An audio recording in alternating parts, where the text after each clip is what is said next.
రాష్ట్ర ప్రభుత్వం మహిళల ఆర్థికాభివృద్ధికి ప్రత్యేక ప్రాధాన్యత ఇస్తున్నదని పంచాయతీరాజ్ గ్రామీణాభివృద్ధి శాఖ స్పెషల్ చీఫ్ సెక్రటరీ దానా కిషోర్ అన్నారు. బుధవారం ఆయన చిట్యాల మండలం చిన్నకాపర్తి గ్రామంలో జాతీయ గ్రామీణ ఉపాధి హామీ జలశక్తి అభినయ్ జన సంచయ్ జన భాగీదారీ కార్యక్రమాలను పరిశీలించారు. అంతేకాక ఉపాధి కూలీలతో మాట్లాడి పనులు ఎలా జరుగుతున్నాయని, వేతనాలు సమయానికి అందుతున్నాయా, అవసరమైన సౌకర్యాలు కల్పిస్తున్నారా అని అడిగి తెలుసుకున్నారు. రాష్ట్ర ప్రభుత్వం మహిళల ఆర్థికాభివృద్ధికి ప్రత్యేక ప్రాధాన్యత ఇస్తుందని పంచాయతీరాజ్ గ్రామీణాభివృద్ధి శాఖ స్పెషల్ చీఫ్ సెక్రటరీ దానా కిషోర్ అన్నారు. బుధవారం ఆయన చిట్యాల మండలం చిన్నకాపర్తి గ్రామంలో జాతీయ గ్రామీణ ఉపాధి హామీ జలశక్తి అభియాన్ జన సంచయ్ జాన్ భాగీదారీ కార్యక్రమాలను పరిశీలించారు.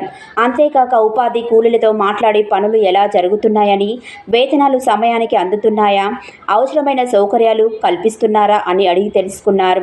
ఉదయం 7 గంటల నుంచి పనులు చేస్తున్నామని, రోజుకు సుమారు 300 వరకు కూలీ అందుతుందని మహిళలు కూలీలు తెలిపారు. ఈ సందర్భంగా స్పెషల్ చీఫ్ సెక్రటరీ మాట్లాడుతూ రాష్ట్ర ప్రభుత్వం మహిళల ఆర్థికాభివృద్ధికి ప్రత్యేక ప్రాధాన్యత ఇస్తుందన్నారు. రాష్ట్ర వ్యాప్తంగా 16.2 లక్షల మంది ఉపాధి హామీ కూలీలు పనిచేస్తుండగా నల్గొండ జిల్లాలో 1.2 లక్షల మంది పనిచేస్తున్నారని అన్నారు. ఉపాధి కూలీల నమోదులో రాష్ట్రంలో ముందంజలో ఉన్న నల్గొండ జిల్లాను జిల్లా కలెక్టర్ను ఈ సందర్భంగా ఆయన అభినందించారు. మహిళా సంఘాలకు 5 లక్షల నుంచి 10 లక్షల వరకు వడ్డీ లేని రుణాలు అందించేలా ముఖ్యమంత్రి ప్రత్యేక చర్యలు తీసుకుంటున్నారని చెప్పారు. గ్రామ పంచాయతీ భవనాల నిర్మాణానికి 870 కోట్లు, మహిళల కోసం ఆర్టీసీ బస్సుల నిర్వహణకు 1300 కోట్లు కేటాయించినట్లు తెలిపారు. అన్ని గ్రామ పంచాయతీ భవనాలను డిసెంబర్ నాటికి పూర్తి చేయాలని అధికారులను ఆదేశించారు. చిన్నకాపర్తి చెరువును పరిశీలించి ఉపాధి పనులలో తీస్తున్న మట్టిని రైతుల పొలాలలో వేయడం వల్ల భూమి సారవంతమవుతుందని తెలిపారు. గ్రామ పంచాయతీ కార్మికులకు ప్రతి నెల మొదటి తేదీన జీతాలు చెల్లించేలా ప్రభుత్వం చర్యలు తీసుకుంటుందని తెలిపారు. జూన్ 12న పాఠశాలలు ప్రారంభం కానున్న నేపథ్యంలో ఇంకుడు గుంతల నిర్మాణంపై విద్యార్థులకు అవగాహన కల్పించాలన్నారు. గ్రామ పంచాయతీ నర్సరీని సందర్శించి ద్రాక్ష, కాకర, చింత, అశ్వగంధం, కరివేపాకు, నేరేడు, బాదం, రాగి, మామిడి వంటి మొక్కలను పరిశీలించారు.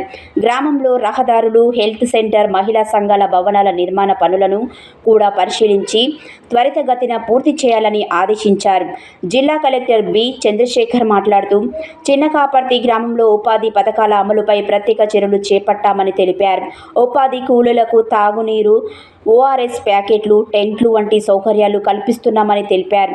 ఉపాధి హామీ పథకంలో జిల్లాకు జాతీయ అవార్డు రావడం గర్వకారణమన్నారు. Special commissioner Lakshmi, joint commissioner Narasimhulu, జిల్లా గ్రామీణాభివృద్ధి అధికారి Shekhar Reddy, ZP CEO Prem Karun Reddy, APD Narasimharao, జిల్లా సమైక్య అధ్యక్షురాలు మాధవి, గ్రామ sarpanch Sundar, special chief secretary వెంట ఉన్నారు.